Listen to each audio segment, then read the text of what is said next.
it's Amelie. Today for just practicing, we're going to work on Bach's E minor Sonata. Yeah, I think it's the first time we do a Bach Sonata. So, yeah, I'm just gonna start. The first movement is Adagio ma non tanto.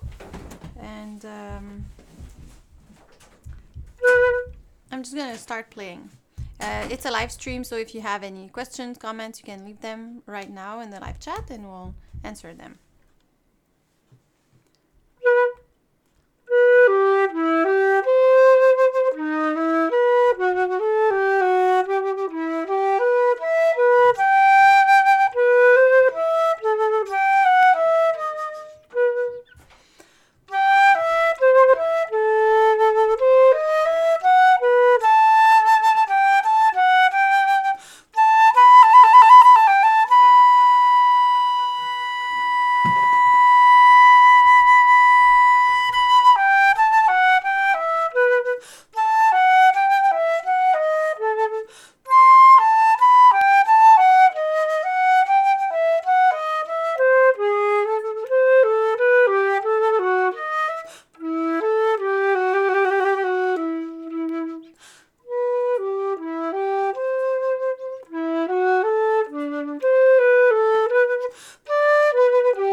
Okay, I'm almost at the end, but I'm gonna stop and talk a little bit about that.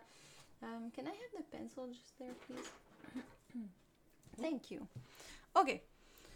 Okay, so my perception of that piece is that, like, for me, I see it as I know it's in minor. I don't see it really as something sad. I know sometimes we say when it's minor, it's more sad. Personally, I see it as something contemplative, like celebrating the beauty of nature or something like that. I know Bach was a very religious man. He was always composing, thinking about God. So, like, thinking maybe about something that's inspiring, for you. In that sense, I think it's full of light, that movement. Okay. The phrasing of this, it can become very heavy. Like, I've heard things like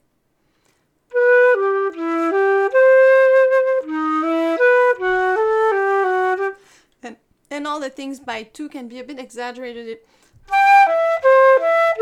And then you kind of lose the long phrase. So I would be careful about that. That even though you feel those 8 notes, there are subdivisions of the quarter note. So da dum ba dum bum ba da da bum ba da da da.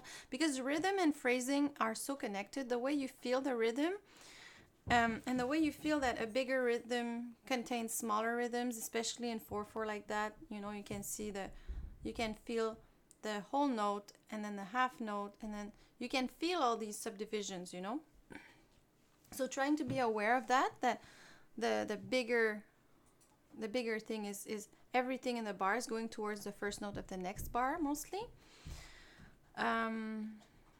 and then inside that bar, things are grouped by 2 beats, and then inside of that, everything's grouped by 2.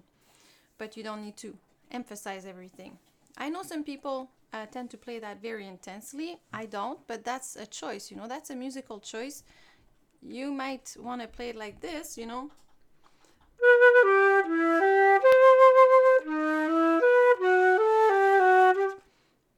I hear people playing it like that, and it's fine.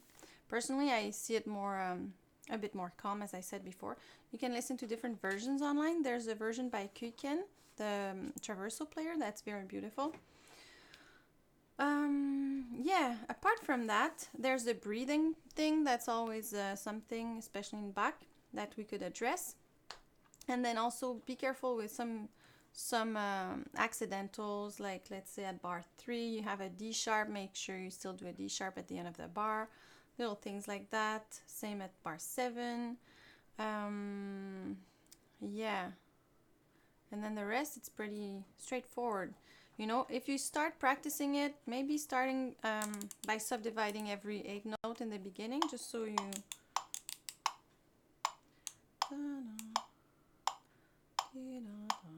Adagio ma non tanto means adagio but not too much, you know. So yeah, it's like taking, it's a bit faster adagio, I guess. I have another, I played it before. What did I pick as a tempo for that? 72 to 76 back then. I think it's a bit slow. Yeah, I think I feel it a bit faster today, but it doesn't matter, you know. I'll just do the first line like that.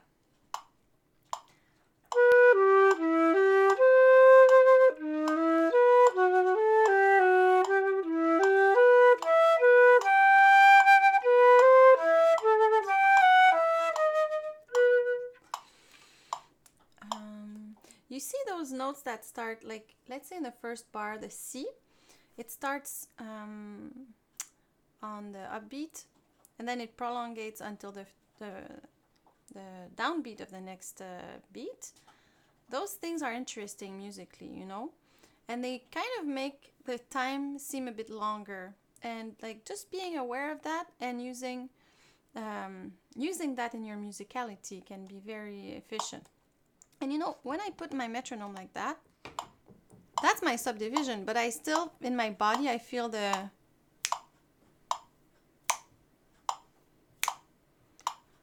I'm not feeling like that. It makes a huge difference with the musicality.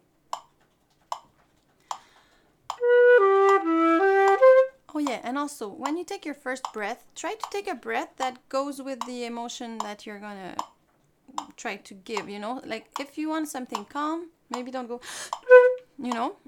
Like, the breath has to fit with what's following.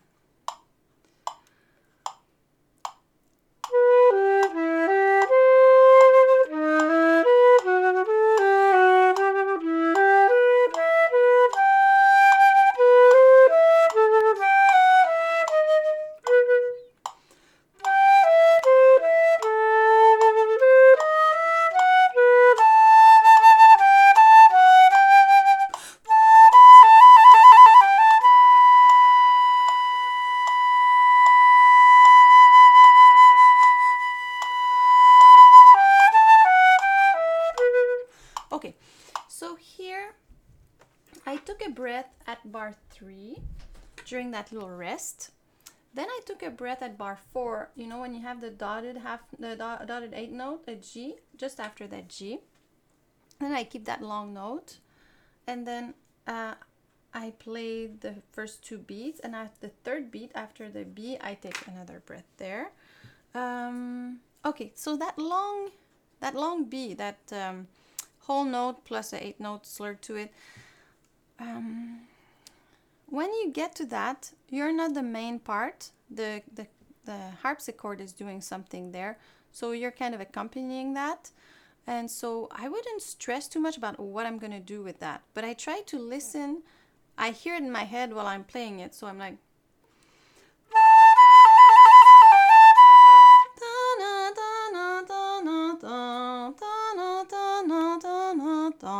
and then I start playing. So while I'm playing that B, I hear the harpsichord part. This way, first, it's easier to count, and also it helps me play something that fits with it, you know, because it's not a solo piece, it's a piece with another instrument.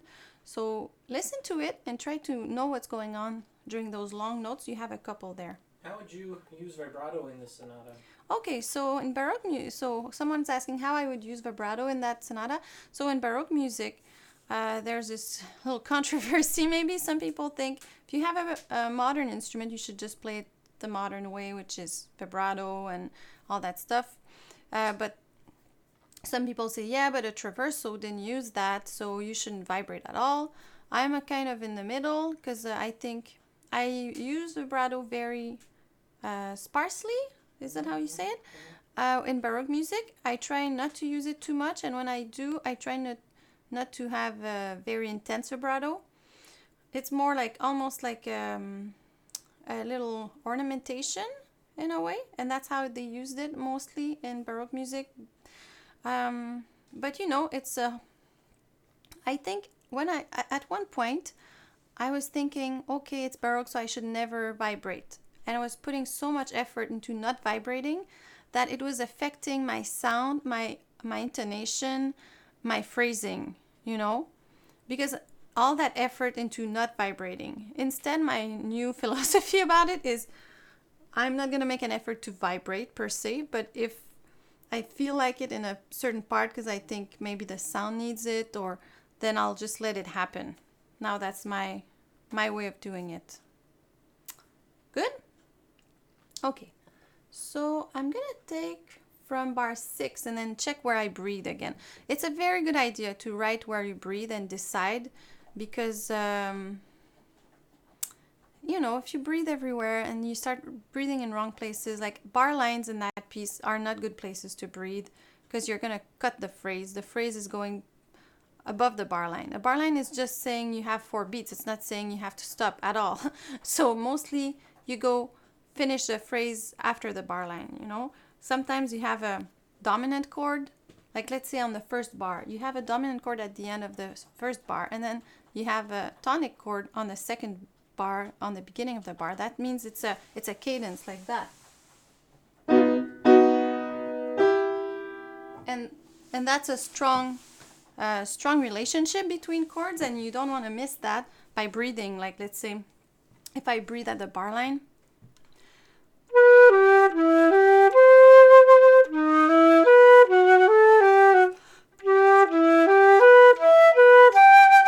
nah, it doesn't work. You could breathe like when you have a slurred note that's a bit longer, just cut that note and breathe there, you know, on the second bar.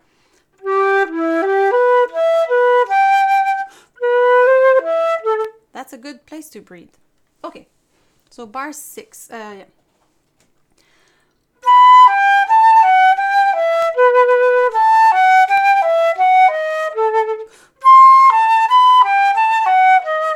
So first beat of 7, you know, just after that low A, you breathe there.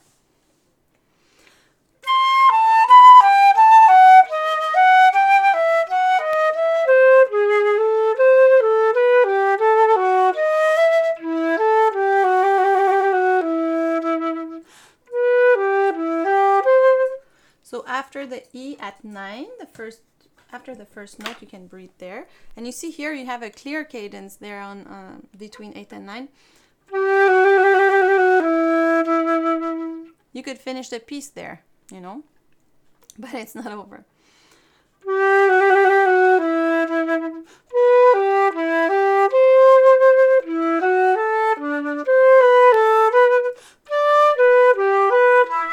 So at 10, after that B, after the first note is a good spot too.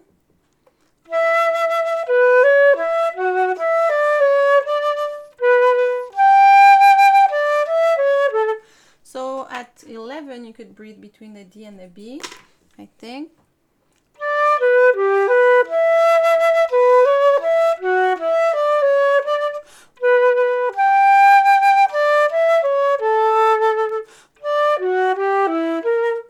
And then at 11 again, at that long A, natural that you have there. You could take a little breath there if you need to.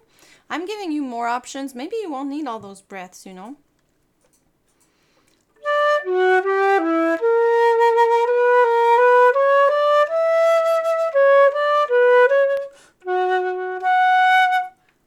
After the C sharp.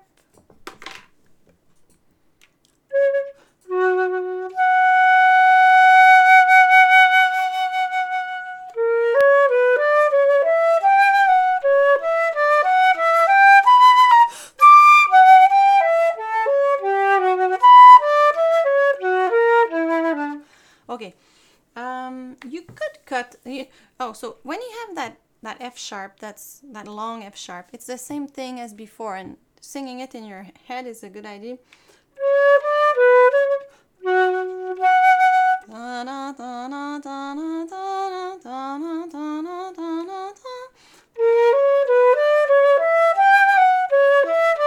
You know, and just singing it, it's gonna help a lot. And also, it might distress you because sometimes when we have these long notes, we're like, what am I going to do with that? And just let it happen, you know?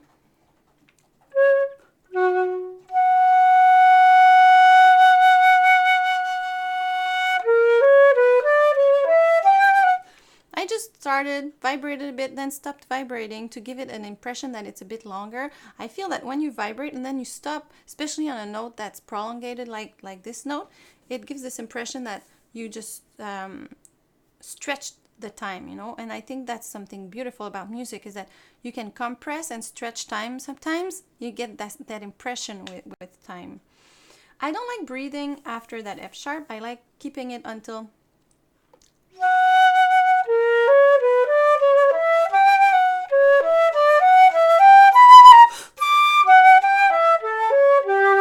But I have to breathe then at 15 after the A sharp, after the first two notes. So, you know, the thing is, don't move your lips, you know, you go like this. If you go, then you don't need much time to breathe. And yeah, so...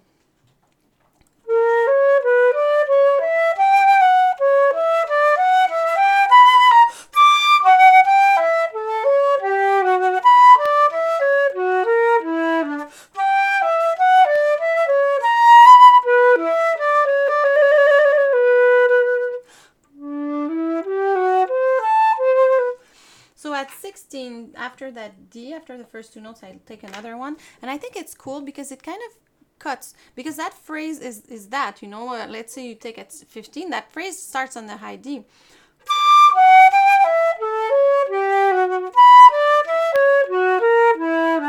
The motif is that, you know, ta-na, ta-na, ta-na, ta-na, ta-na, ta-na, ta-na, ta-na. Those are just motifs that are taken a third down, you know. And then at 16, he goes somewhere else. He does the same motive in the beginning almost, but then he goes, like, it's similar, but he goes somewhere else, you know.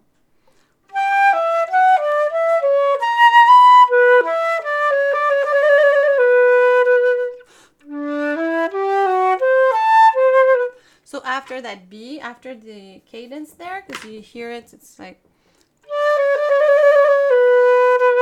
But here he stops on the fifth, you know, on the dominant chord, because he modulated in B. Okay, and then he's gonna go back in E. Any question, comments? Good. And you know, when you have those types of cadences, just after you can change the color, you know, the timbre of the sound. So you make the auditor really feel that there's another section starting. So you see here you have...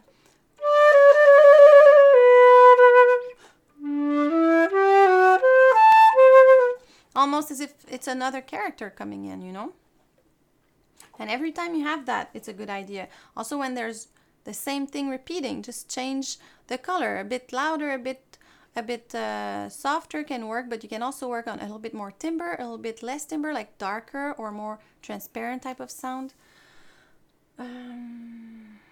Okay, I'm gonna go from there. Oh, also, when you have trills, I like to do them starting a bit slower and increasing in speed. So I don't know if you noticed, all of them I did more like.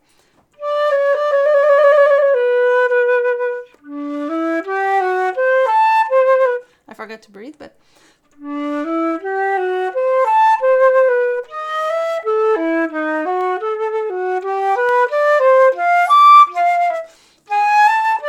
That was out of tune.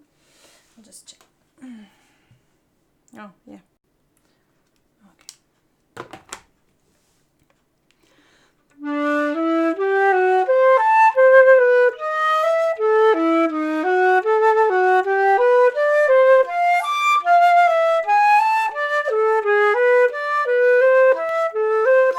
Okay, I need to breathe more than that. Wait.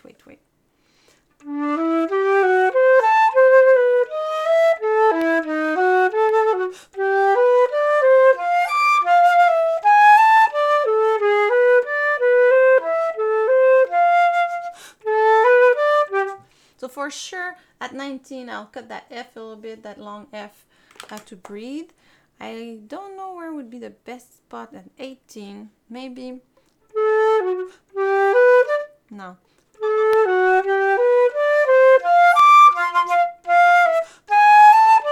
Yeah, just before that G sharp, I think I'll breathe. I'll go from 17.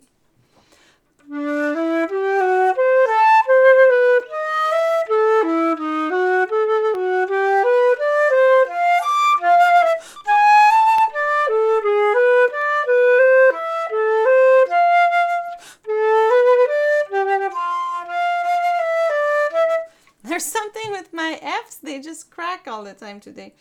Okay.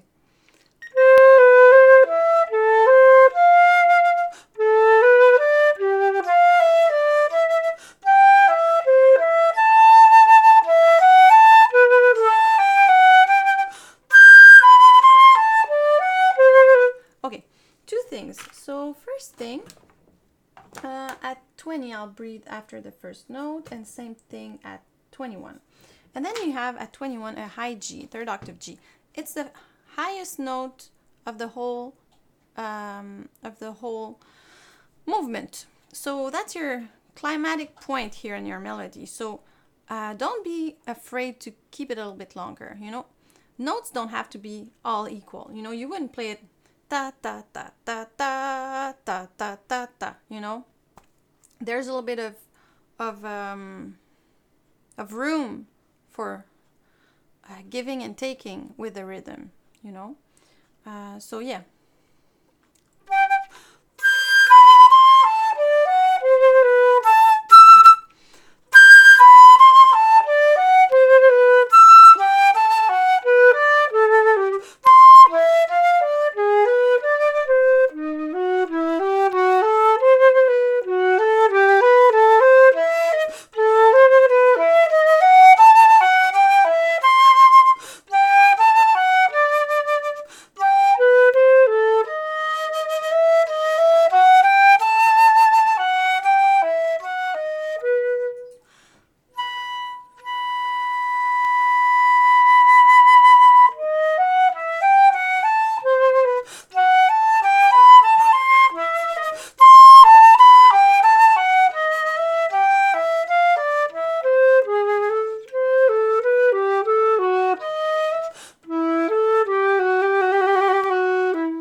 Let's see.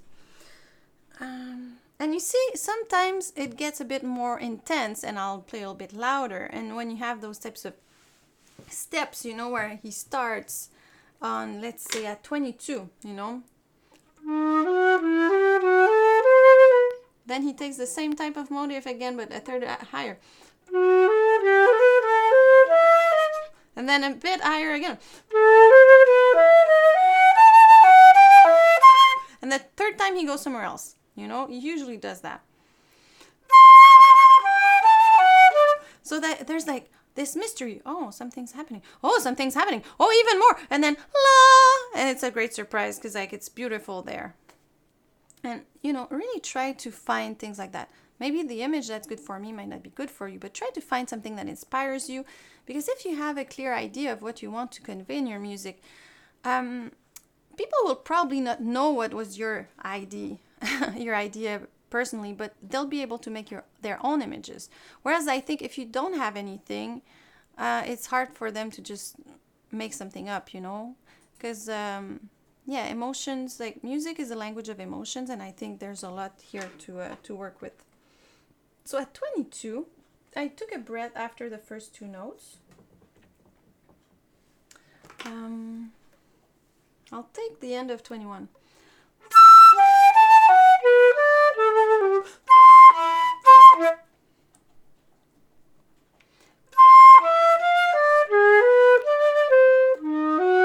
You see here, it's kind of anti-climatic in a way, because you have that climax at 21.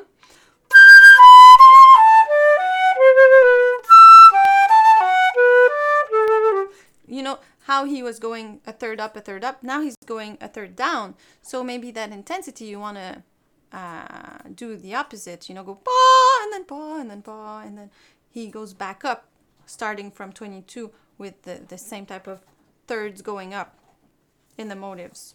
Is it clear the way I explain it? Yeah.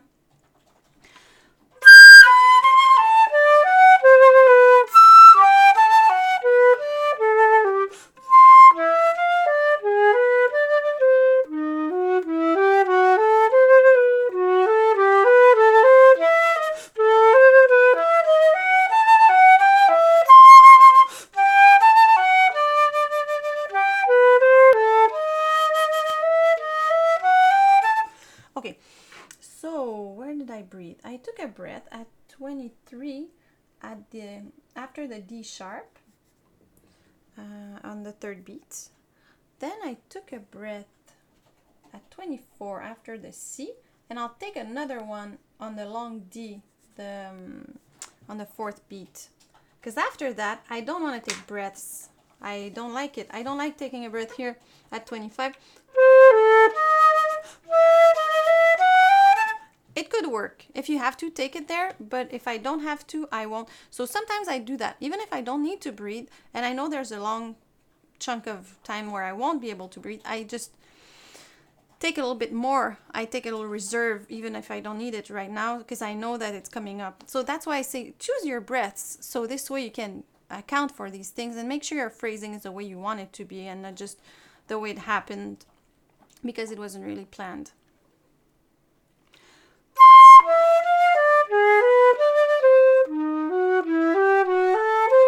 So here you see it's changing completely. That motive here on 22, that was the third time, and now he starts a new motive.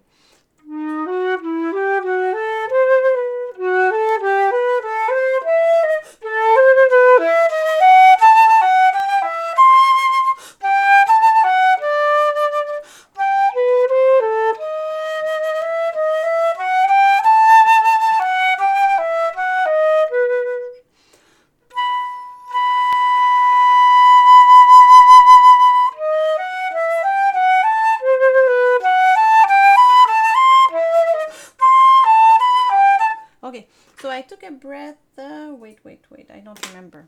Sorry.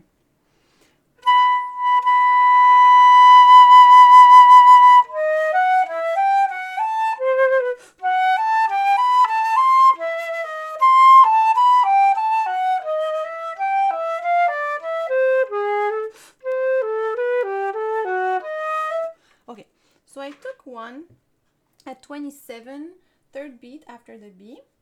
Then I took another one at, I think at 29, first beat after the A. And then I took another one, 29 again, third beat after the E second octave. I'll do that again just to make sure.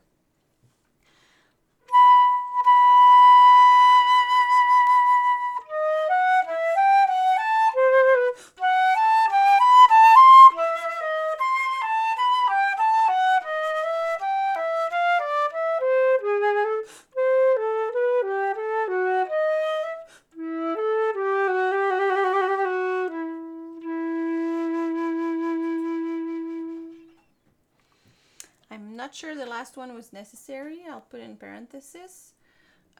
Yeah. Yeah, is there any question? Yeah.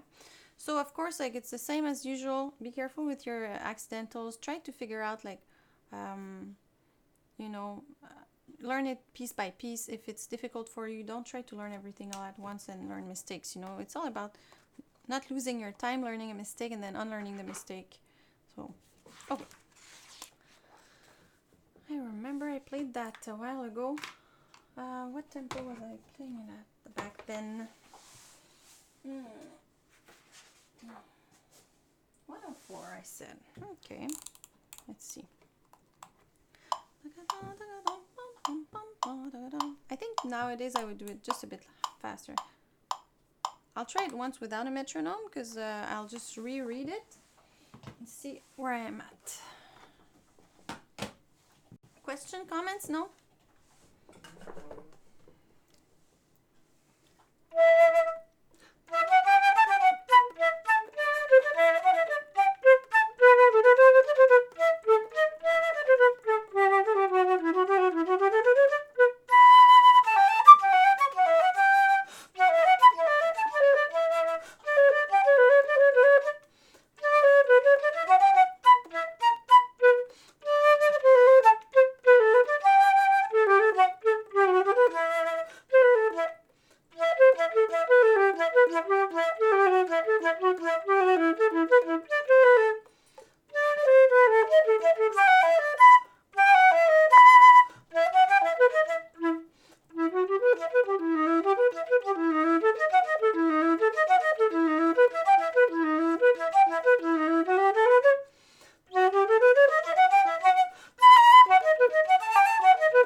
I would start by deciding what are going to be my articulations in that piece.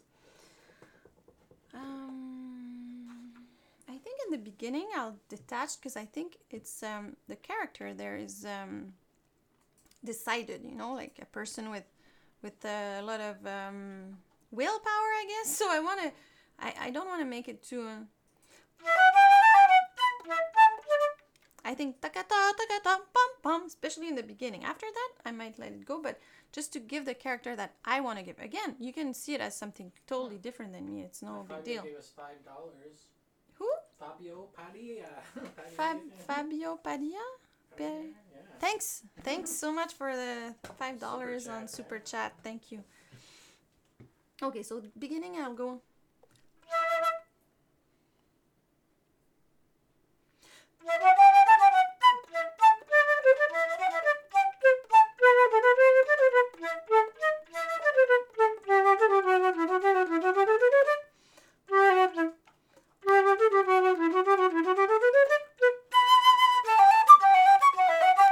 So here I'll start doing slurs at bar 6. I'll slur those things by 3. So I go ta. The AGA is slurred. Then the second, third, and fourth note of the beat are slurred, you know. And same thing at bar 7. Ta ha ha ta ta ha ha ta ta ha ha ta ta ha ha ta ta ha ha ta ta. And then here it's gonna change because it's different.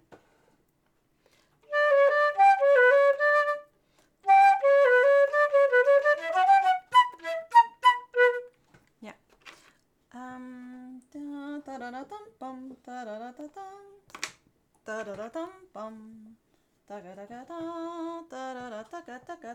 So there's a lot of motives by 3 here.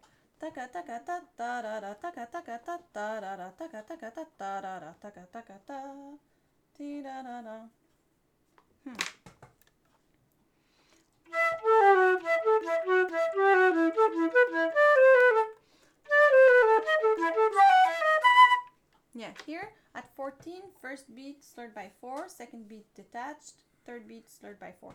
Again, that's my choice. You can choose something else, you know. I like to make that type of 3 by, like those 3 notes motives, because, you know, you have, let's say at bar 6, I'll start in the last note of 5, it's like,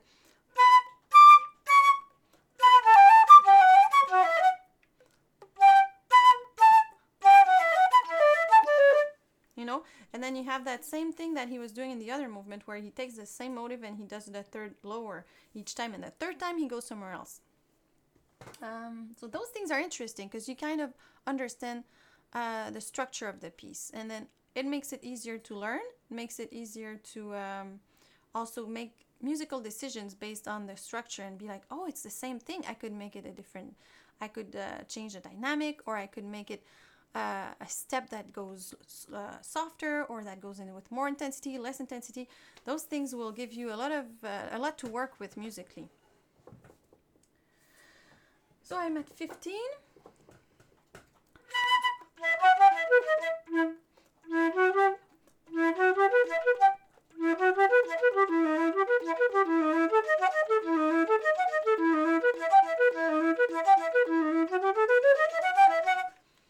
Okay, so taka taka ta ta taka taka ta ta ha ha taka taka ta ta ha ha taka taka ta ta ha ha taka taka ta ta ha ha.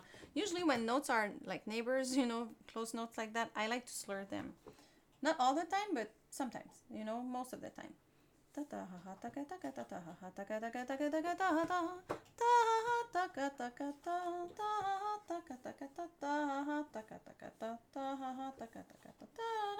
So this way you have a shape to your, you know, it's always taka taka ta ta ha taka taka ta ta ha ta. So you get in that type of mood. Taka taka ta ta ha taka taka ta ta ha taka taka ta ta taka taka ta ta. And then it's a bit different. I'll take from 23.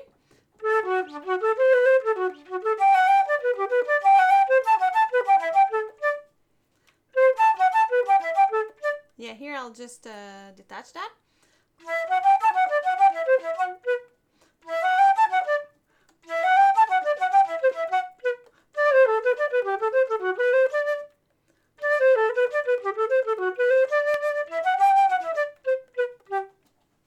So here at 25 I'll slur the E, F, G, and at 26 I'll slur the second beat as well, and then I do all detached for 27, then 29, and 28.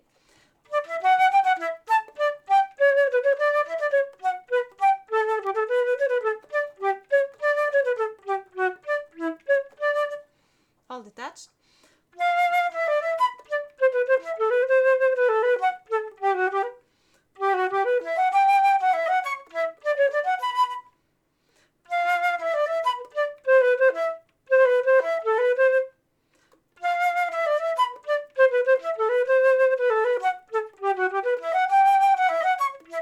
Okay, I think I'll do first beat, I'll slur those 3 notes, the E, D, E.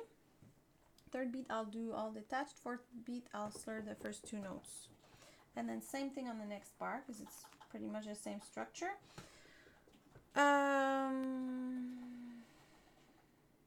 Maybe on the third beat, I might decide to slur 2 by 2 eventually, but not now. Right now, I feel like it. You know, maybe in a month I would change my mind. That's why I say just write it down, decide, and there's no problem changing your mind either. When you play it and you realize, that's a bit tricky, doesn't sound that good. The important thing is the result in the end. You know, if it's comfortable and it sounds good, that's what counts.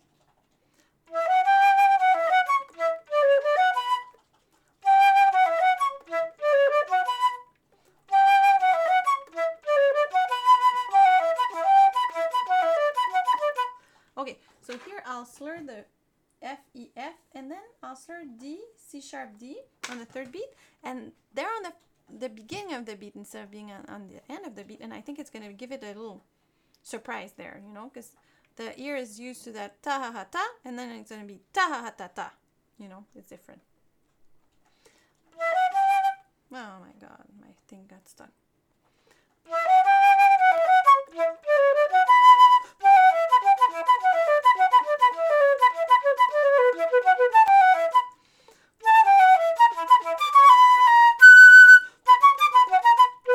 Okay, so ta ta ha ha ta ka ta ka ta ta ha ha ta ka ta ka ta ta ha ha ta ka ta ka ta ta ha ha ta ka ta ka ta ta ha ha ta ka ta ka ti ta ha ha ti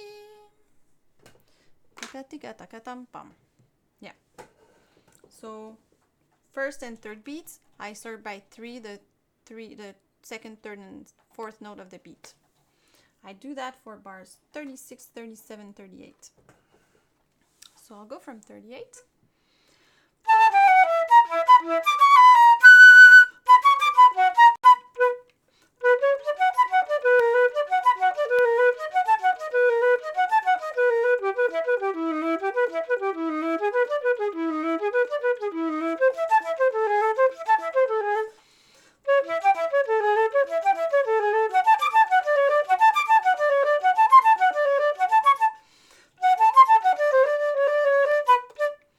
Okay, so I'll do the same thing exactly.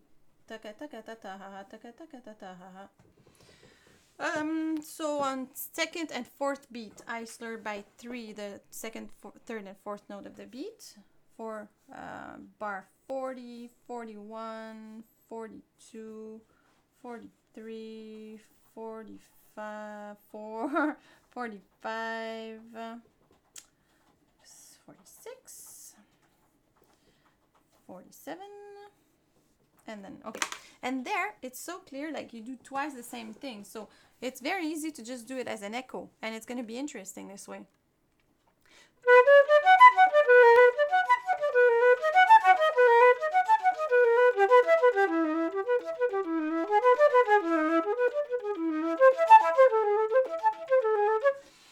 Where am I going to breathe? Let's see.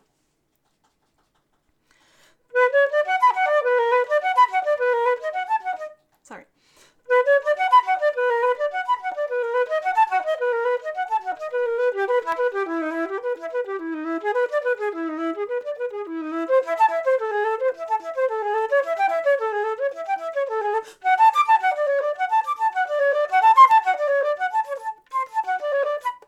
Okay, I know that usually I say at the bar line is not the best place, but in this case it would be, because it's really this block of 2 that's repeated, and it's not really going towards the next thing. It's really a block of 2 in my mind. So I would breathe at the bar line whenever you need to, you know, as little as possible. So I would write a huge breath mark at 39 on that rest, you know.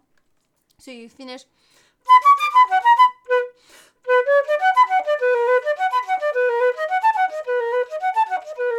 And also don't play too fast. Don't play too loud, and it will help you to get all the way there. And there's 1, 2, 3, 4, 5, 6, 7, 8. 1, 2, 3, 4. Yeah, I'll breathe between 43 and 44 there, I think.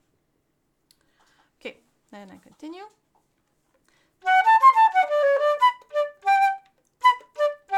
I'll breathe after that B.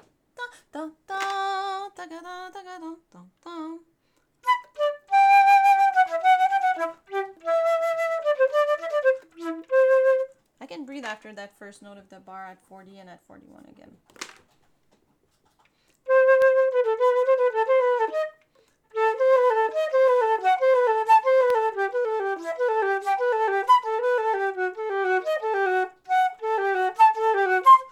You see, he still does that same thing. He doesn't do it by third this time. He does that motive at 51. He starts on A, 52 on G, 53 on F sharp, and then he goes somewhere else a third time, you know, 3 times that charm. So here it's all 1 detached, 3 slurred for bar 51, 52, 53. Ta ta ha ha ta ta ha ha ta ta ha ha ta ta ha ha ta ta ha ha ta ta ha ha ta ta ha ha ta ta ha ha.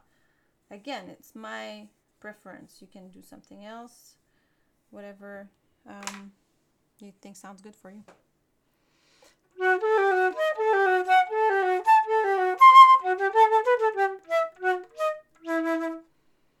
I'll go from 49.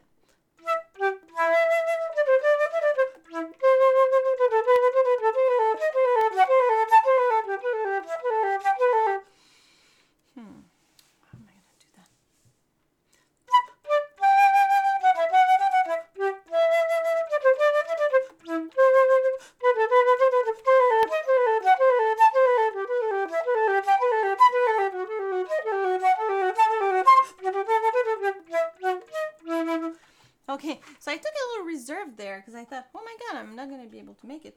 So I think it would be a good idea for 3 bars ahead to breathe twice per bar. So you breathe after the first beat, and then on that slurred note, you breathe again. This way, you'll have enough air to go all those 3 bars without stopping.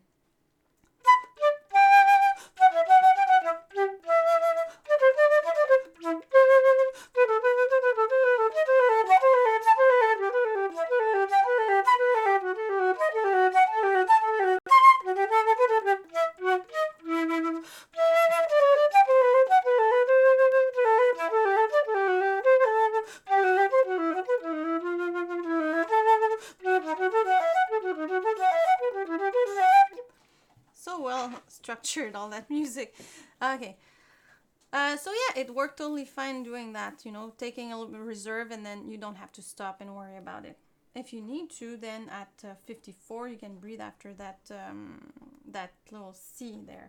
And then 55, you have long time to breathe there. And then it's still slurred by 3, 1 detached, 3 slurred. Da da da da da da da da da da da da da da da da da, and then kata kata ta ta kata kata. So then it's only on the second and fourth beat that you have that 1 detached, 3 slurred thing. And then at 62, I start tonguing everything.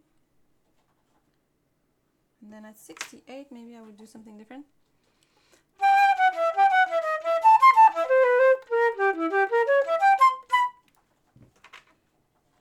Okay, I would just slur the fourth beat of 68, 1 detached, 3 slurred.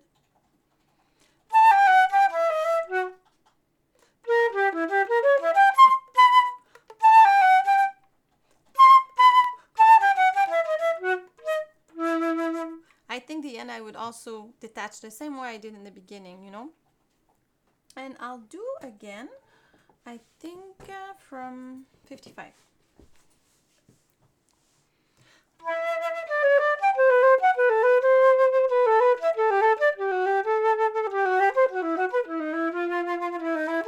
That F natural here, it's so charged because you really expect a, you know, in that, you see he does this thing where he goes G, F, he starts on E at 55, and he does that little thing, and then he does the same thing starting on C at 56, and then on A he goes a third lower again, and then he goes somewhere else, and you're here expecting, but it's, and it's so rich, this note, like really give it something special there. Okay.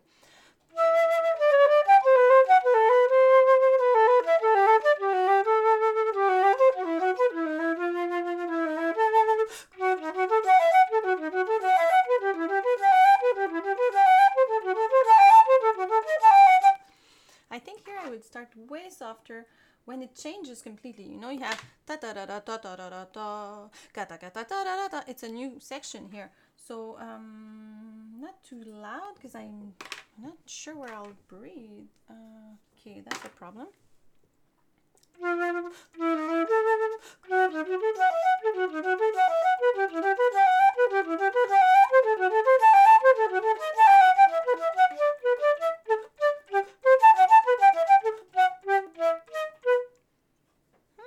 That could work. If I take little breaths, if I take a couple more just before, even if I don't need them, it's going to help with doing that longer stretch until the E at 62. Okay.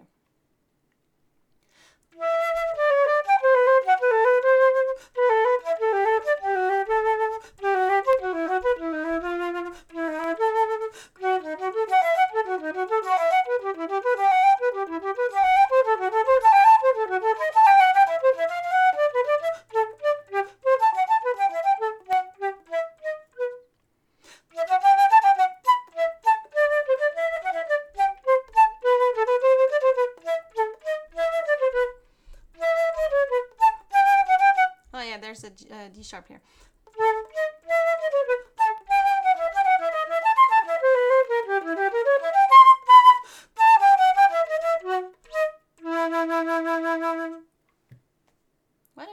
piece.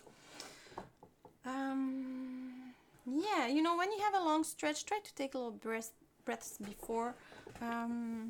In the beginning, I didn't tell you where to breathe because it's pretty easy. You have a lot of long notes and a lot of rests.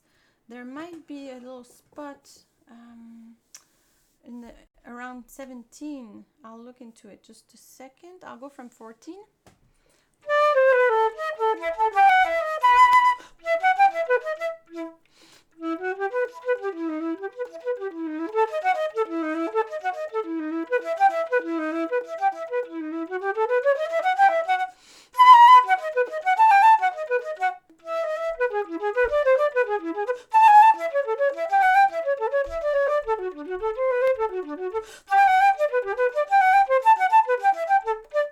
Yeah. So again, try to take a little bit more before, but then you can breathe when you have those three slurred, just before the three slurred. So you detach the first one of the beat and then you breathe after that first note. So let's say at 18, I could go.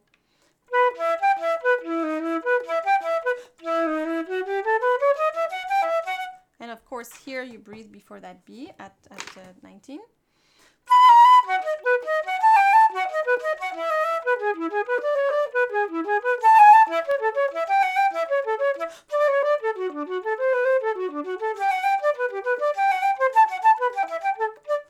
So that's a good spot to breathe.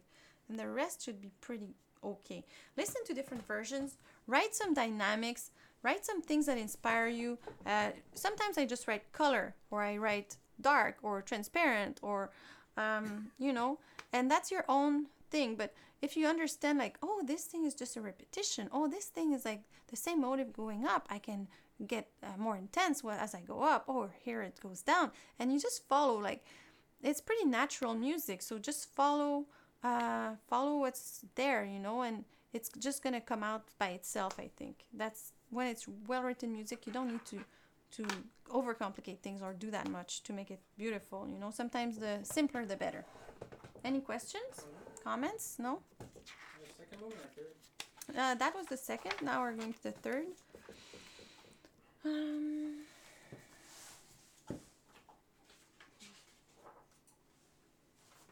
Okay, 56. Let's see. And you know, as always, when you learn a fast movement, like the second movement, take your time. Make sure you're learning the notes, you know. It's better to take more time really learning it the right way from the beginning than learning mistakes and, you know, trying to figure out what are the, you know, seeing, oh, I'm in this key. Oh, I have, you know, it's like this scale that I practiced, you know, or it's like this, yeah. Are you doing exercises for breathing that Nora wants to know? Exercises for breathing, there's a lot of good things. We have a video about breathing and there's exercises in there. And if you're looking for a book in the Marcel Moïse, De la Sonorité, at page 10, there's a section that starts at page 10 in the book that's all about breathing and dynamics. But first, when I start working on that with students, usually I say don't do the dynamics, just do the breathing. And they say to do it at 60. If it's too slow, you start at 80 or whatever you control. But it's really good to teach you how to budget your air, because the air is a bit like, like a budget, because like you have a certain amount and you have two choices. You can either make more or spend less, you know, and it kind of teaches you both. It kind of teaches you to breathe in more air so you have a bigger budget, but also manage it better to get to the end of the phrase. And those exercises are very efficient at that, and you don't need to practice them that much to be efficient. Just 5 minutes a day and you'll see a great improvement, I think. But check our video about breathing. It's pretty complete. And make sure you have a good posture, because the way you hold your body makes it easier or harder for the air to get in, you know. Make sure you keep your chin inside and that your shoulder blades are low and close to each other as much as possible, obviously. And when you breathe in, there's this thing that is pretty interesting. If you put your arms like this and you feel your shoulder blades in the back, when you breathe in, you can go, And my arms are going forward. They're not going forward because of my shoulders. It's really my shoulder blades that are going up away from each other and pushing my arms. So I'm like this. My shoulder blades are back. I breathe in. I breathe out. I bring them back, you know. And you can put a lot of air doing that. I started doing that because of Pilates lessons. And I thought, wow, that works for the flute. And it does work very well. So try that. There's so many things you can try. Like if you do yoga, Pilates, all those things, it's really transferable on the flute. Very interesting. I might do a video about that. Or any wind instrument, really. Not just a flute. I'll try it with the metronome in the beginning. Third movement, andante. So andante is like a bit like taking a walk, you know?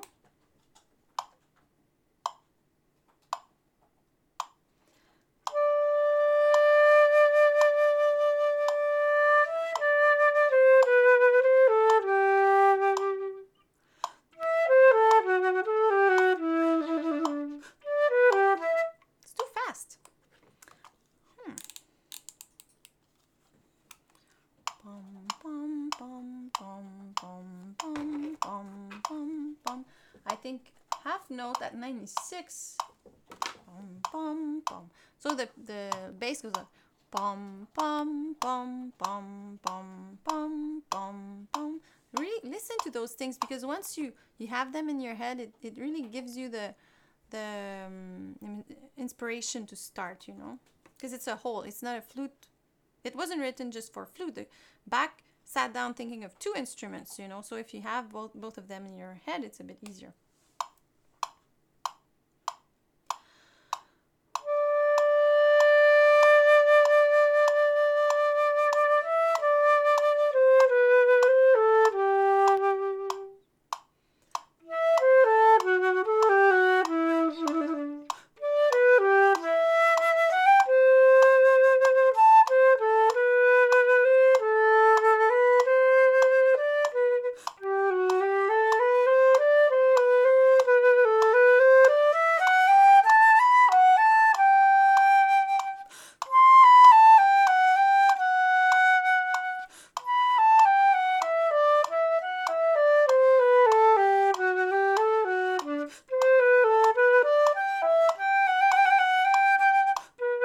Oh, sorry. Okay. Even that is a bit fast, I think.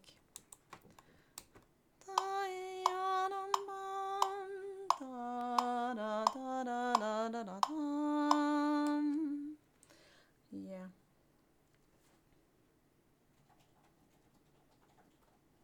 Again, you know, those long notes, it's a bit like in the first movement, there's something going on under there. So don't put too much stress on, oh, this note has to be super interesting, because how am I going to make one note held 3 beats plus 1/16th note that interesting? And you don't need to, because there's something going on. And even if you try to make it more interesting, you might be taking the auditor, the listener, away from what's really going on there. And like make it pretty and nice, you know, but maybe you can play with the vibrato and all that stuff, but it doesn't need to be that present, because you have to also leave the other player take its place, his place or her place.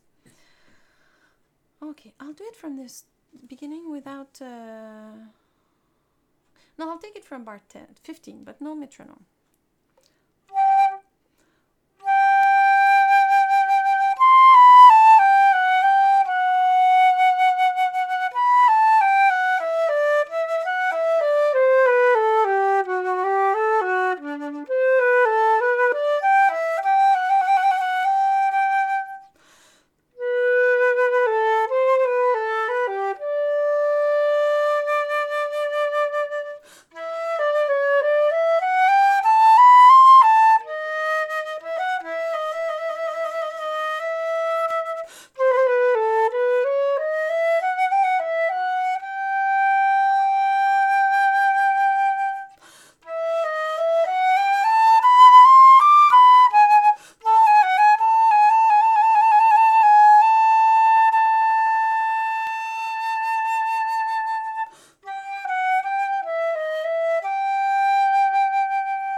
I needed more.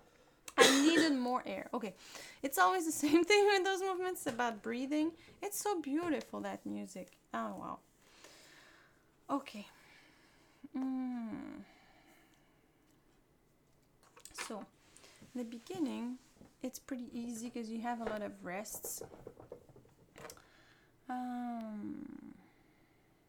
da, da, da, da, da, da, da, at 13 after the first note, 15 after the first note. I'll take another one at 16, even if I don't need to, because then I have 2 bars where I can't take any, 3 bars even. So 19 I take 1, and then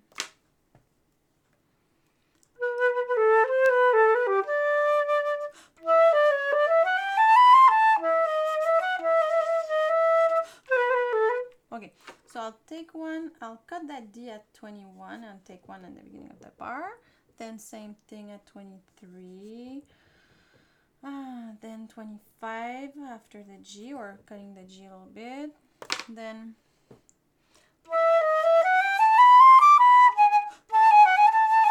after the G sharp, first note of 26.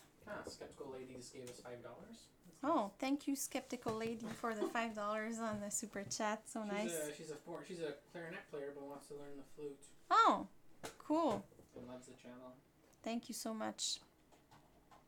So 28 first beat, 29 first beat. Whenever you can, you know, take a little bit more.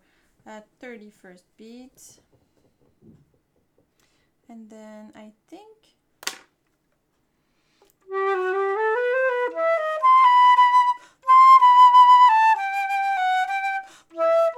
yeah, so after the B on 31, the first note, after the first note on 32, and then it has to go to 34 after the first note.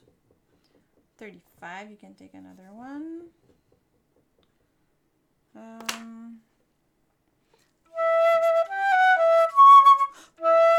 And then after that C sharp on 35, I would take another one, because then you have 2 bars where you can't. And then after the B, 38, first beat, same thing at 39. Wait.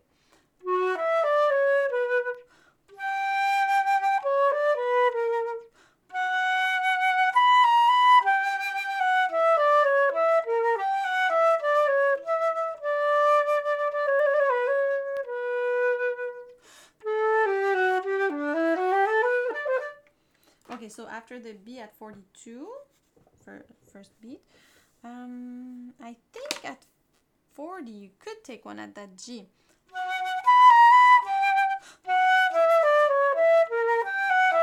If you need it, you know. You might not need it though, because there's a lot of spots. You know, when you start to look into it, there's a lot of places. Then, oh wait. Da da da da da da da. 1 2 3 4 1 2 3 da da da. So if that's my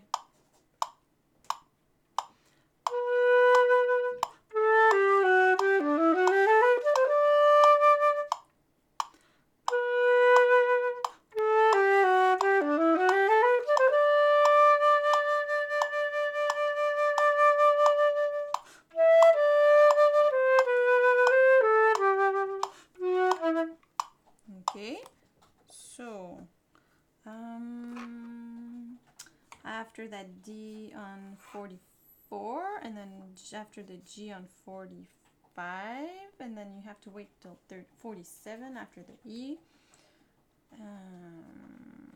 then 47.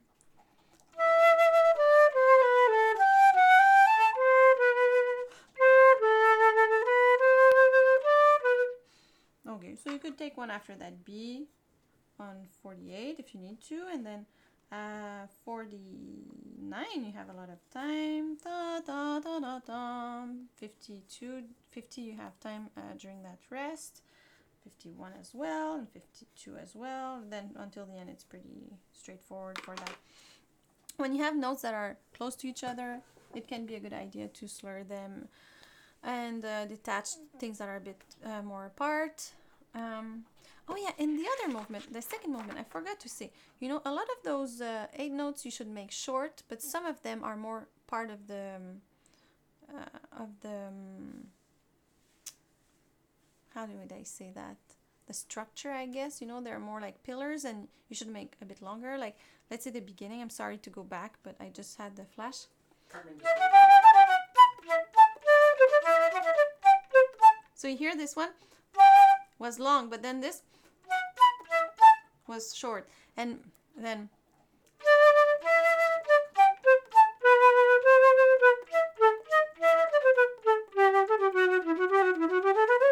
so try to listen to versions and just be careful with that, not to make it all long, because if you make it all long, it's going to be very heavy. It's going to be,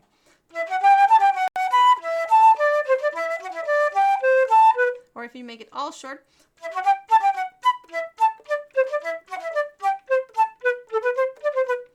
you know, that's just be careful with that to make it pretty and nice, you know. Cartman just gave us €5, 5.5 euros. He says we're doing great work and really likes the channel. Thank you so much for the euros, Cartman. Yeah, Cartman. Okay, so maybe I play it again from the beginning, that one. I'll try. And I'll try not to put too much vibrato on those long notes, because I think they make me a bit nervous, or they make me a bit, yeah, like I'm trying too hard on those long notes, I think. I'm going to try something else. And as you can see, it's a process, huh? And sometimes I change my mind, and I come up with a better idea, or an idea that not necessarily better, but fits me better in another time, you know. And I can always change.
those little things, but it's very, for me, this movement is very tender, like tenderness, like that type of love, you know, yeah, that you would have like for a little fragile thing like a baby, you know. Yeah, I think it's really about like feeling touched by something beautiful, fragile, like nature, or yeah, it's very nice. Any question, comments? No, somebody was asking basically like, but it's a like they're in school as a flute and piccolo player. If you had to decide, would you want to get a flute or a piccolo? They have the cheap E-star flute, but they might want to upgrade. Would you want to get a new piccolo or a new flute? Okay, so someone's asking if you want to upgrade from a cheap flute, you have a cheap flute and cheap piccolo, and you want to upgrade, what should I upgrade? I think you should upgrade your flute, because like that's probably your principal instrument. And then once that's done and you can save up a little bit, maybe change your piccolo, but I would really do the flute first. Okay, the next one, still very strong, you know, like you were in a lake and now you have rapids, you know. Or you know, a little river, very soft river here and there, and then there's a chute coming up. Okay. I used to do it at 104, I think. Like, that's a long time ago that I wrote that.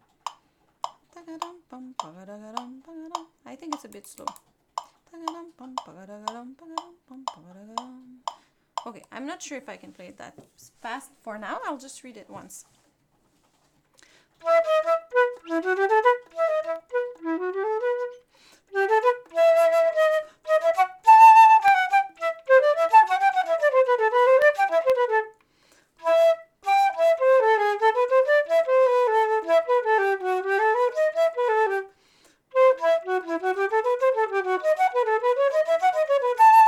Yeah, that's tricky.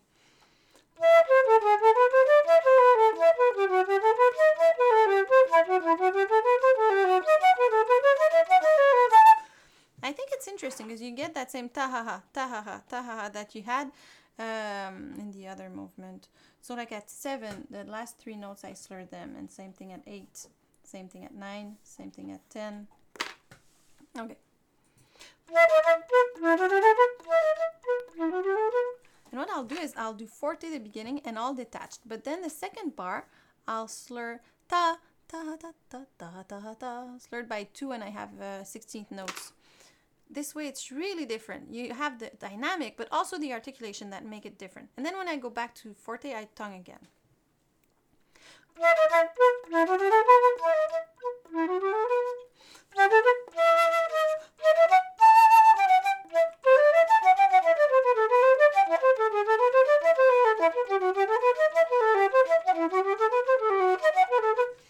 Okay, there's going to be an issue with breathing there.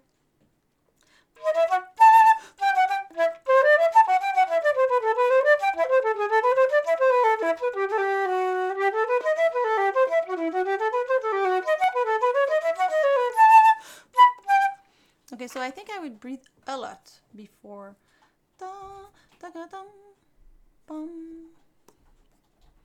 Yeah, I would take a lot of breaths. I'll do it again and I'll try to take enough breaths before that long stretch of 16th notes, and also when I get to those 16th notes, maybe not too loud. I'll see.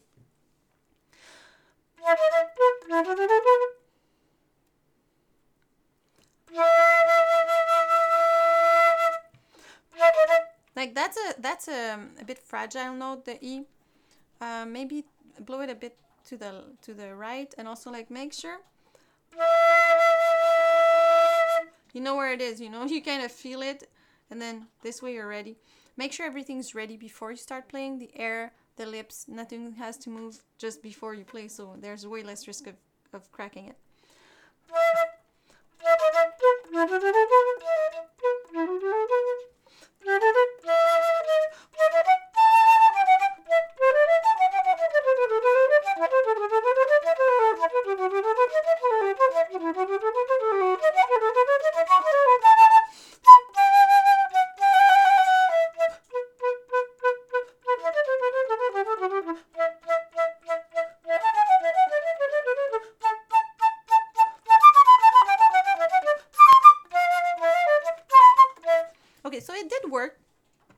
only thing is I had too much saliva there, but it did work. So if you take enough breaths before, you should be able to get to there. And then at 11, you can take a breath again. And there's no need to play super loud.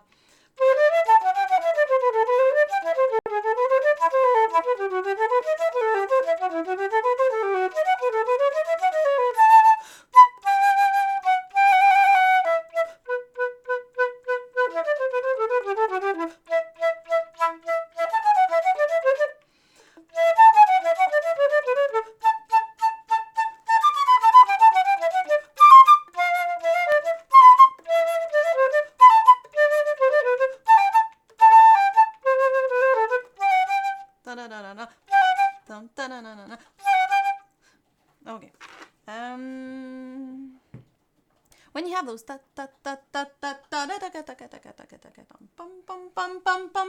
make sure those notes are going somewhere. That is a ta ta ta ta. You know, like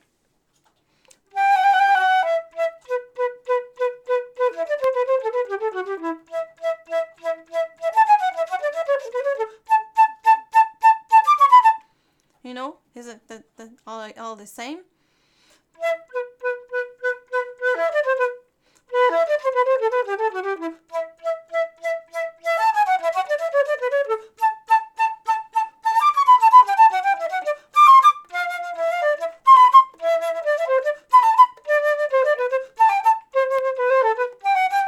You see?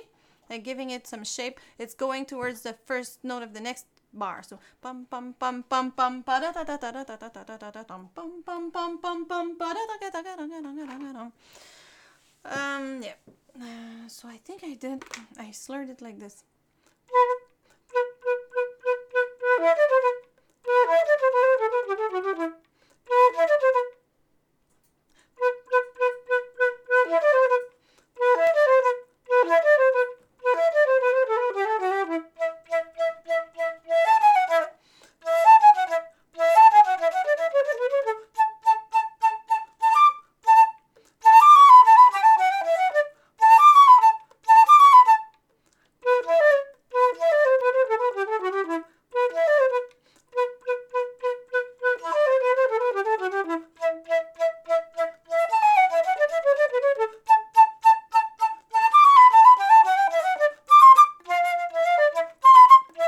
So that's going to be ta ha ta ta, ta ha ha ta. The other one, I think I'm going to go ta ha ha ta ha ta ha ta ha ta ha tam pum pum pum pum pum pa ta ha ta ha ta ha ta ha ta ha tam. I think I'll do it like that. I'm not sure between slurring by 2, like I do first beat, I do 1 detached, 3 slurred at 16th, let's say, and I do slurred by 2 for the rest of the bar, but I could also, instead of slurred by 2, do all detached. I'm still gonna think about it, maybe listen to different versions, see what's nicer in my opinion. And then at 19, ta ha ta ta, ta ha ha ta. So slurred by 2, and you slur the 16th notes together, pretty much, that's what it is. You do that until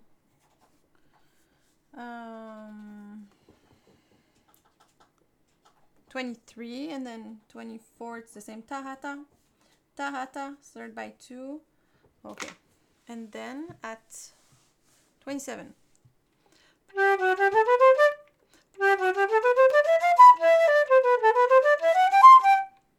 Okay.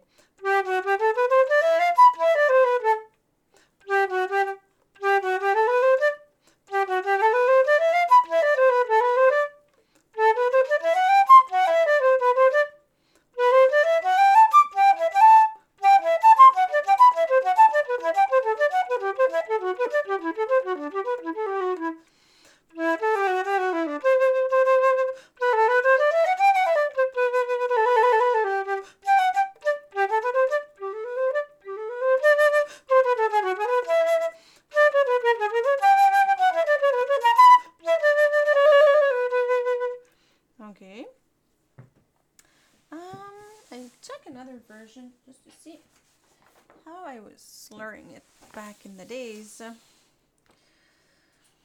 Oh yeah. Yeah, no, I'm not sure. So.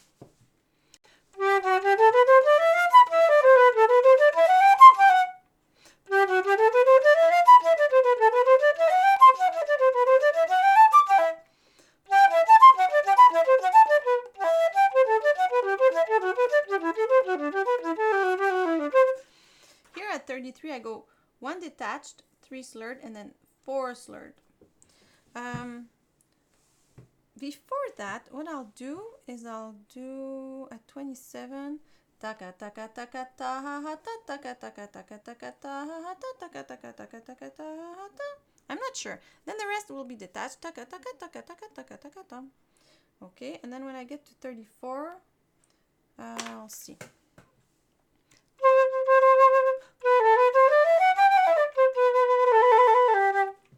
I'll do slurred by 3, then slurred by 4 on the last beat of 34.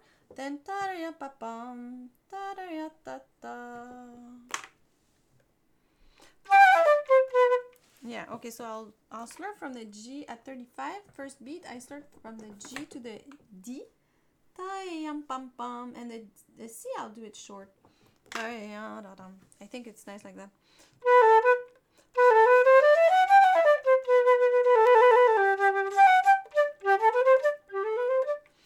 So I'll go tagadam pam pagadagadam tadadadam tadadadam, and then you have a subito forte.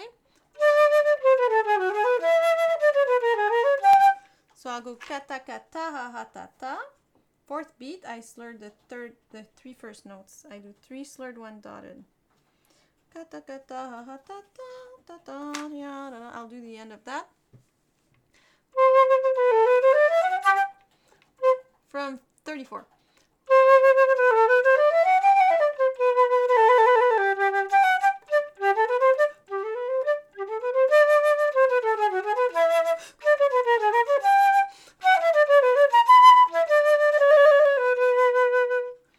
Okay, so that's the first part. Okay, for breathing at around 29, that might be something. I'll go a bit before that. From 25, let's say.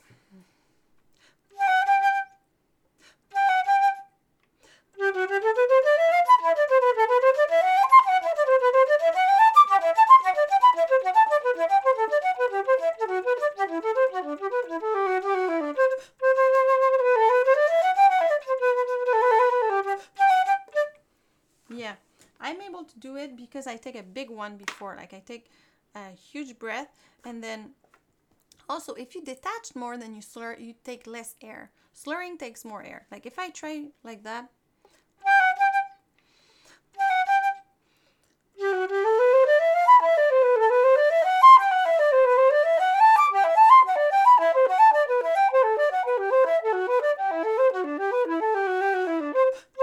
Okay, I didn't need more air because I took a lot. You know, it's all about that. As I said before, it's like a budget. You can take more in or spend less, and you have to deal with what you have. You know, so it's a whole thing there. But you have a lot of time before 27, so make sure you go and you really fill up completely, like 3D and all the way. You know. Okay. Next part. Questions, comments? No. Before I finish the next part, if you're interested in taking private lessons with me online through Skype or FaceTime, just email us at info@theflutechannel.com. If you're looking for a flute, you can check the Flute Center of New York. You can call them, or you can check their website, flutesforsale.com. It's number 4, flutes4sale.com. We have a code which is TFC, and when you use it, it helps us out, and you also have perks. It's all in the description below. And if you want to be a patron, go check our Patreon. There's a lot of different tiers. It starts at $2, and you have access to our live podcast, and it helps us out a lot as well. And I think if you want some merch, we have a lot of things, posters, t-shirts, posters with all the fingerings and everything. That's very popular.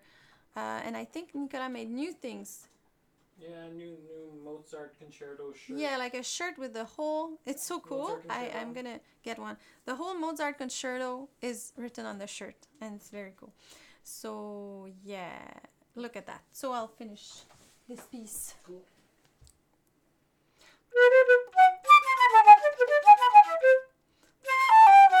Okay.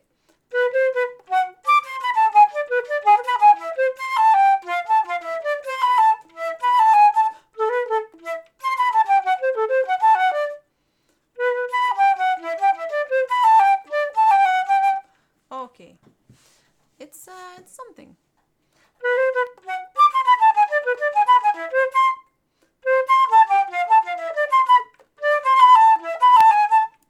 Okay, those will be slurred by ta ta ta ta. Ta ha ta. I'll do ta ha ta.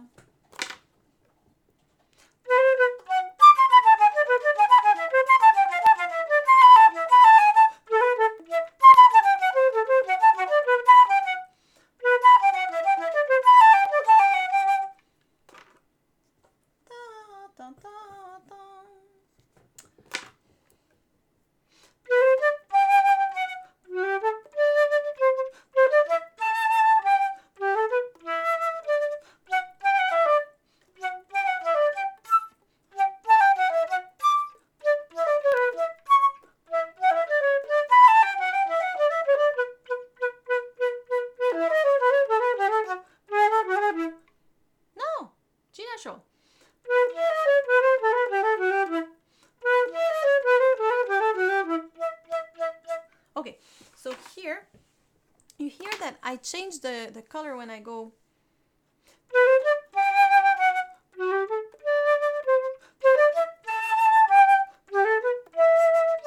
I try to change it or not always do the same thing because it's the same motive, but you don't want to go.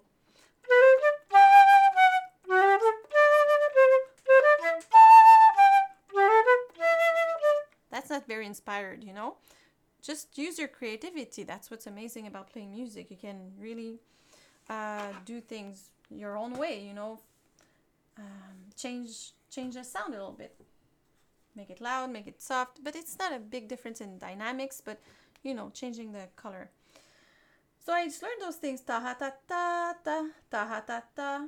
But then when I get to 53, ta ta ha ta ha ta ta, ta ta ta ta ta ta, slurred by 2, the 16th notes, and I do that.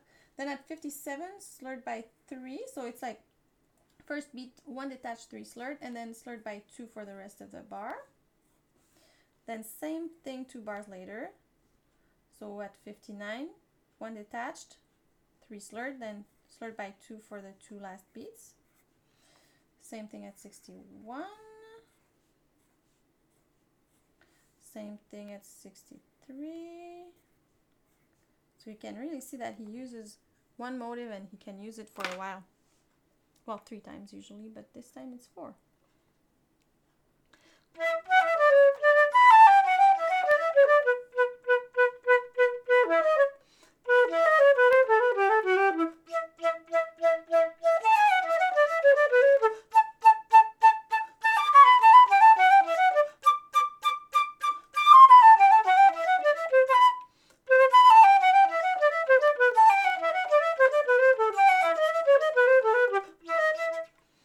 Okay, so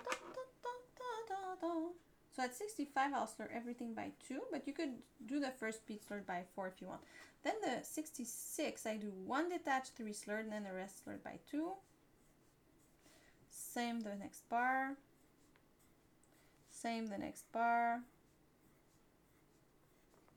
And then ta-ha-ta.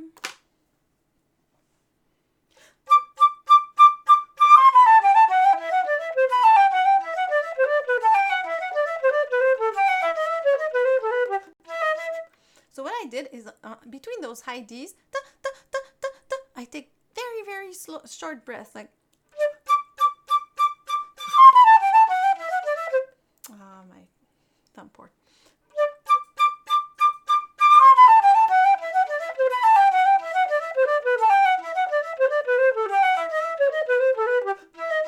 This way I have enough. If you don't have enough, after the first note of the bar, like let's say at 66, you go 65.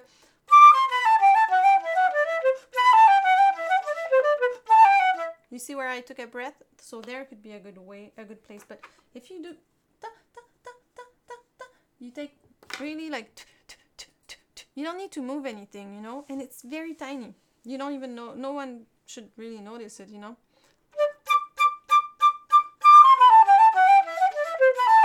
So let's say I take it a few bars before 57 just to make sure it really works.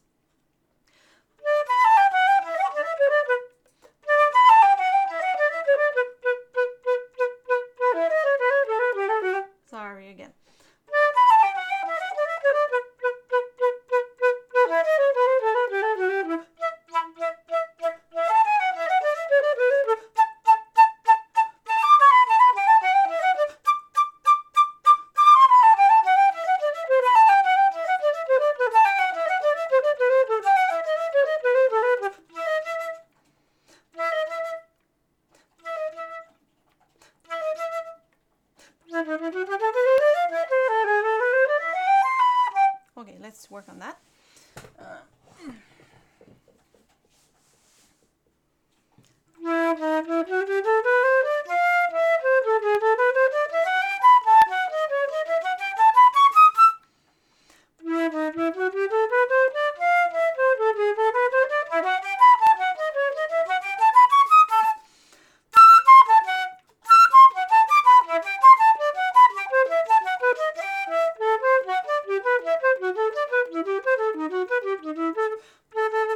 Okay, maybe.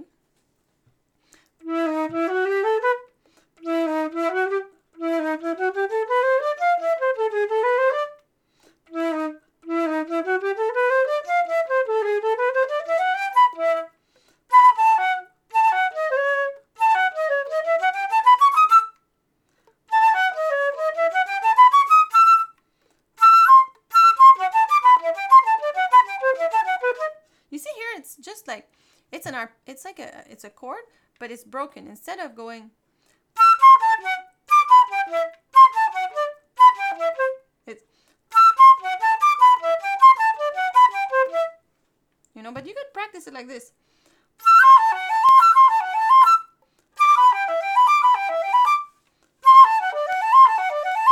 You know, and you know, don't forget like rhythms, little parts, like one bar, and then you stop.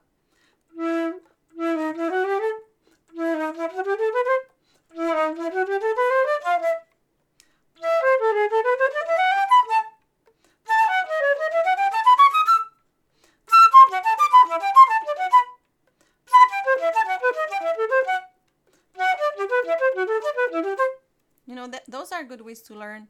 Also doing it super slowly, and when I practice slowly I tend to accelerate all the time, so I put my metronome very slow and I just follow the metronome, so I make sure I'm not accelerating. So here I'm gonna go ta ha at 73, ta ha taka taka, ta ha ha ta, ta ha ta ha, taka taka, ta ha ha ta. So ta ha, and then all detached after that.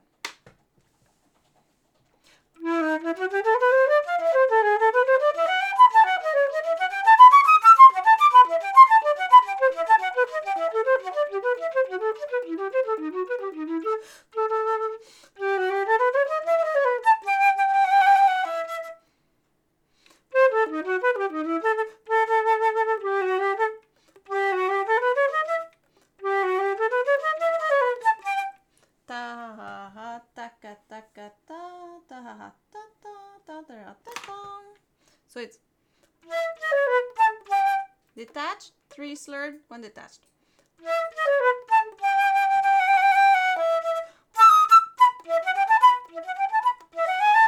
No.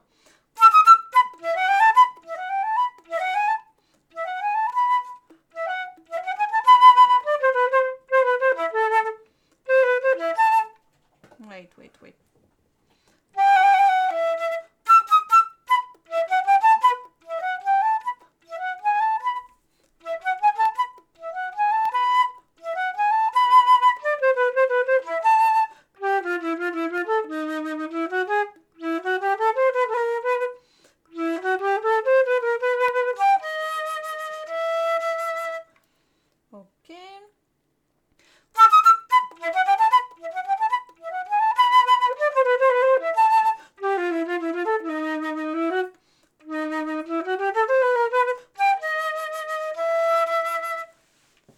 Okay, so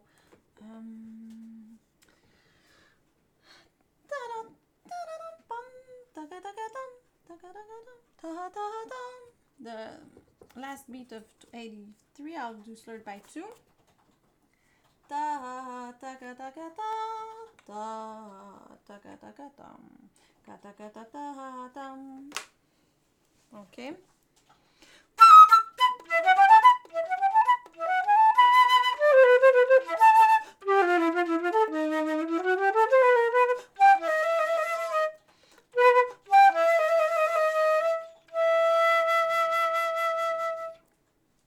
Yeah, I think it's pretty clear. You know, it's about choosing things understanding how it's structured, seeing when you have a long part where you can't breathe, where can you breathe? Can you take enough reserve before that big chunk, or can you breathe inside of it? You know, how is it structured inside so that you can know where would be a good place to breathe? Like, let's say at 74, it's a big part.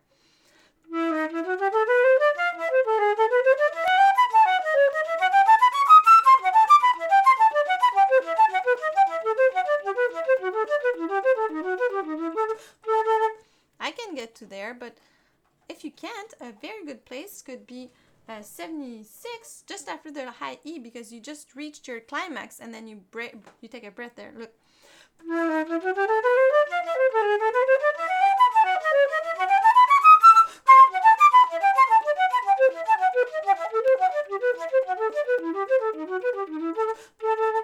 You could take one there. It would totally work.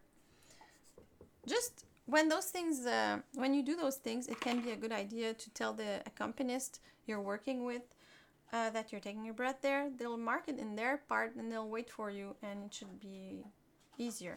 And if they say, oh, it doesn't really work there, you can find a spot together that works well with the piano part, and you can check in the piano part as well sometimes. But here you have a climax, because really that's all going towards that E.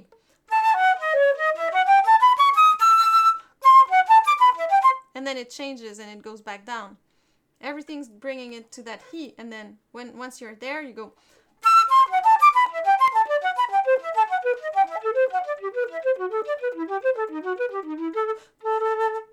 You know.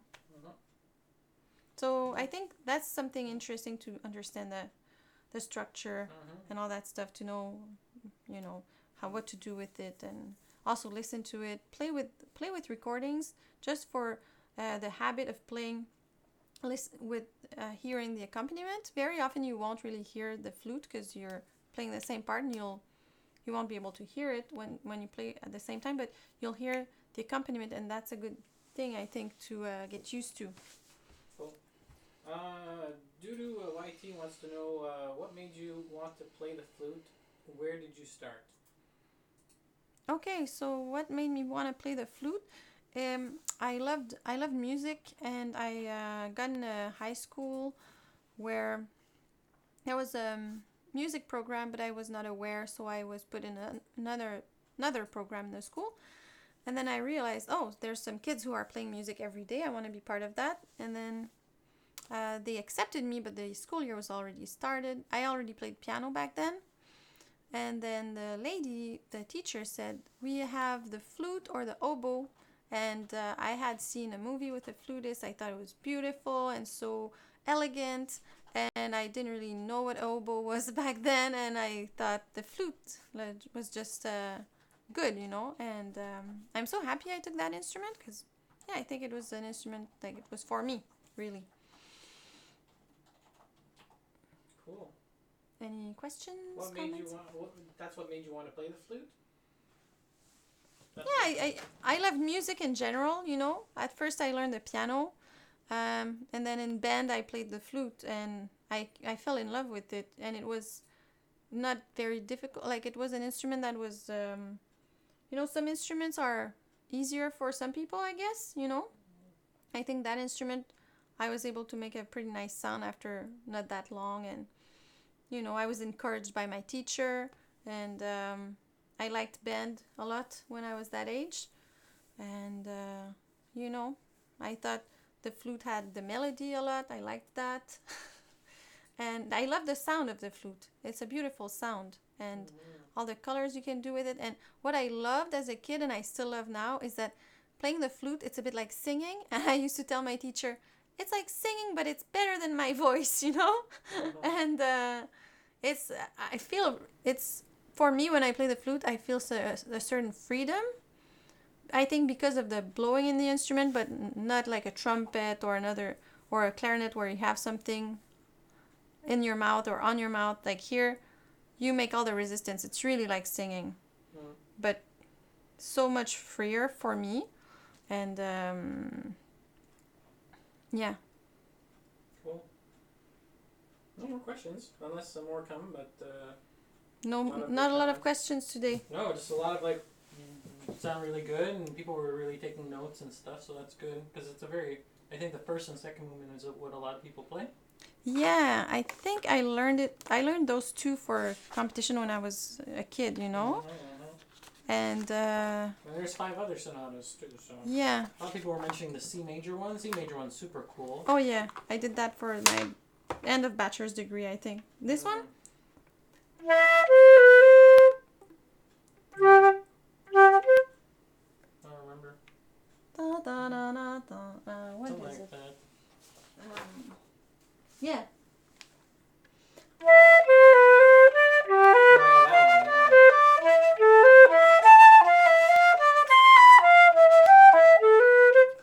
Yeah, that's nice. Cartman says, I feel out of breath so often. Can I increase the volume of air I can take and use by training, or is it like limited by anatomical? Well, both. So I'm sure you're not at your limit yet. Maybe you want to repeat. Okay, so Cartman is asking, I feel out of breath all the time. Can I increase the amount of air I take in, or is it autonomically like predetermined, you know, and you can't take it anymore?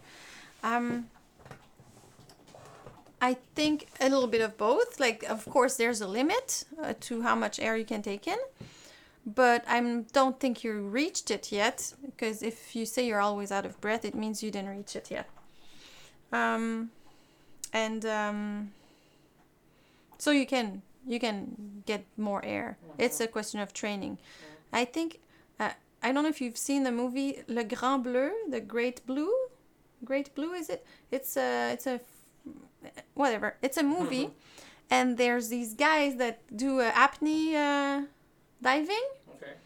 And so they train to get in water for longer and longer periods, you know. Long distance breathing, yeah. Yeah, you know, like they go down with nothing, just Right. their bodies, they go down. And I've heard that people who do that, they have a bigger heart and bigger lungs, you know, with time, because your body adapts. It's crazy how the body can adapt. I don't know with flutists how the body adapts, or other wind instruments, but it does adapt. So you can increase it.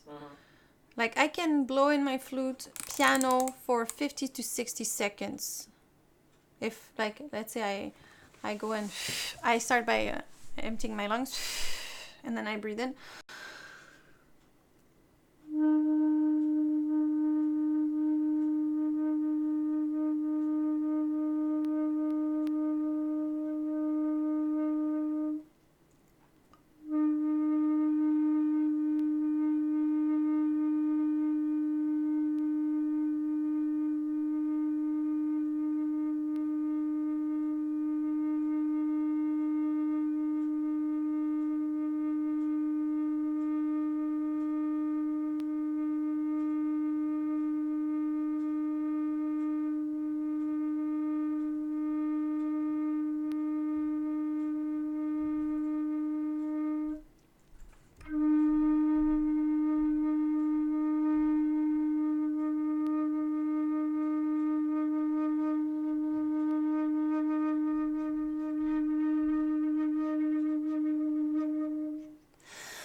I think I did just a little bit more than 50 seconds today. When I stop, I just swallow my saliva. I'm not breathing in more air, because sometimes just it gets in the way. Usually if I do it twice, the second time I can do a little bit longer. Like sometimes I do the first time 40 seconds and the second time 50 to 60.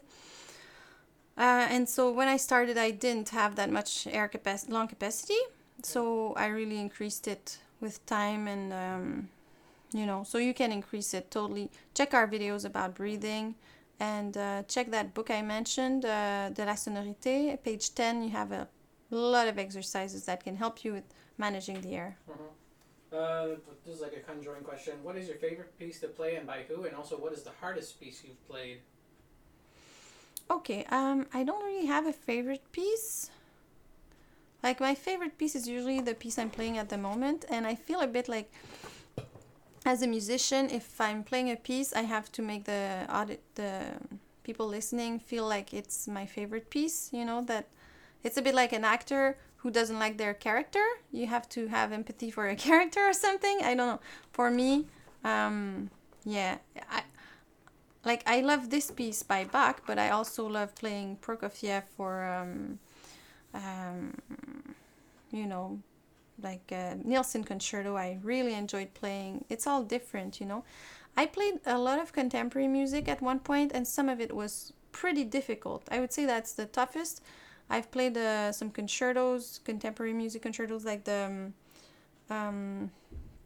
concerto by Tremblay, Traversée, and there was a lot of multiphonics in there and very fast parts that were not easy. Right now I'm learning the Etu, Jacques Etu concerto that I'm going to play with an orchestra very soon in October. And the end is so fast and high, but you know, I couldn't say, like, I played, like, I think probably they all have their difficulties, you know. In Bach it might be breathing and phrasing, and in other things it's going to be getting the multiphonics right away, and in everything can be hard and everything can be easy in a way, you know. It's all a question of identifying what are the difficulties and working on them the right way as well. Skeptical lady wants to know, how do you play with a Cupid's bow for lip? I have that problem. Do you know what that is, a Cupid's bow? No, a Cupid's bow for lips. Yeah, I guess it's like I don't know what a Cupid's bow. Maybe smiling while playing. I don't know. It's tough for me to answer that question. That looks like a Cupid bow. Yeah, I don't know. I think I would have to see you. Maybe, I don't know. Yeah. You know, on our Patreon we have a thing that's called Analyze My Playing, and so you make a recording and I listen, and then I can make a video or write something for you about like what to practice, how to practice it, or just take 30 minutes lesson maybe. Yeah.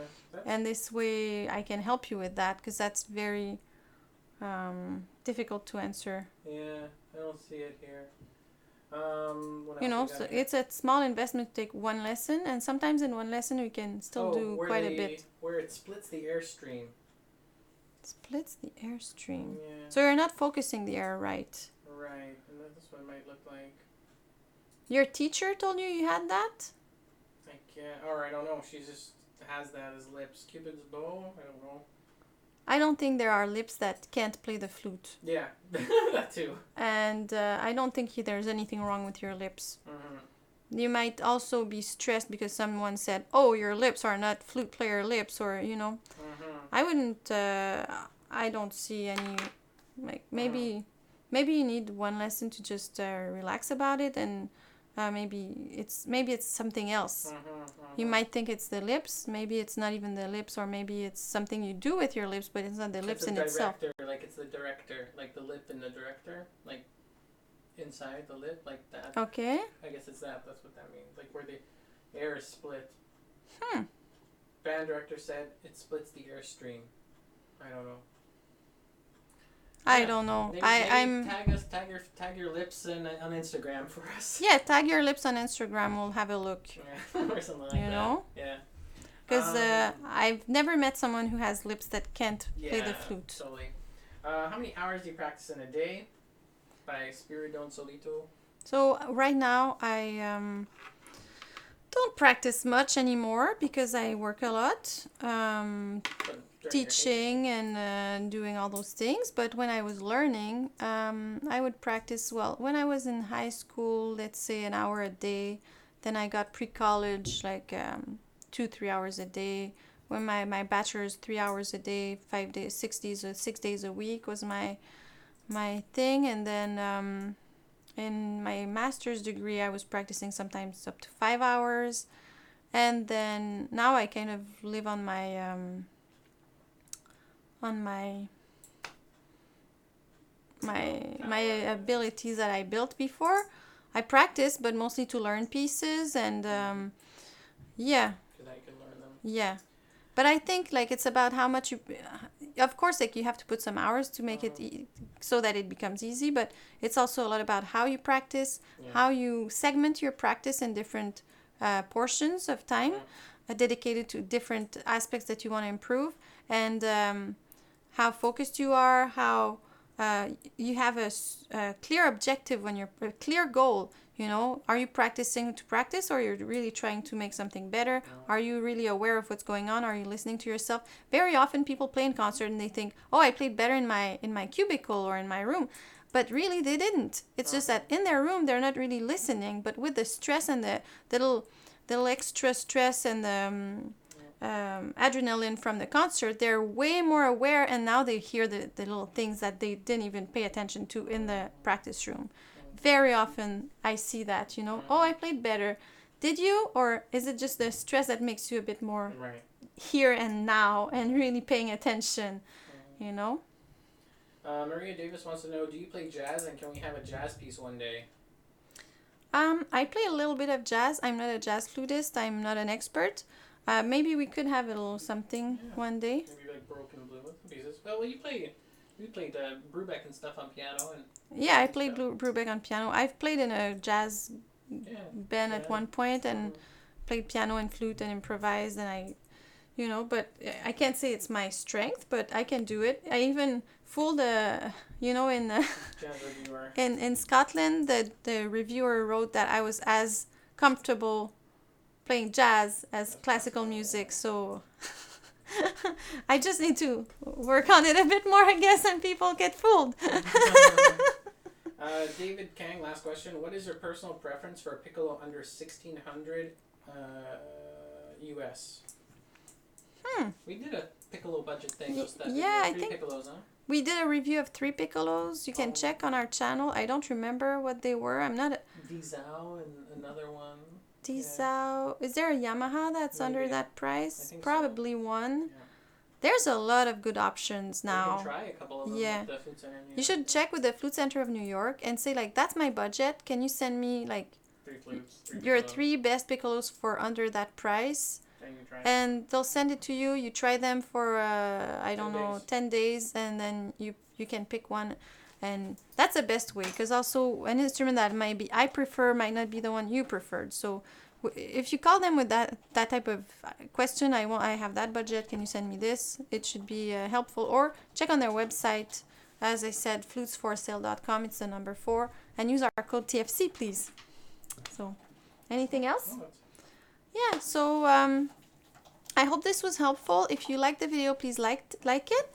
If you have any questions, just leave them in the comments. And if you haven't subscribed yet, please subscribe, and see you next time. Thanks for watching.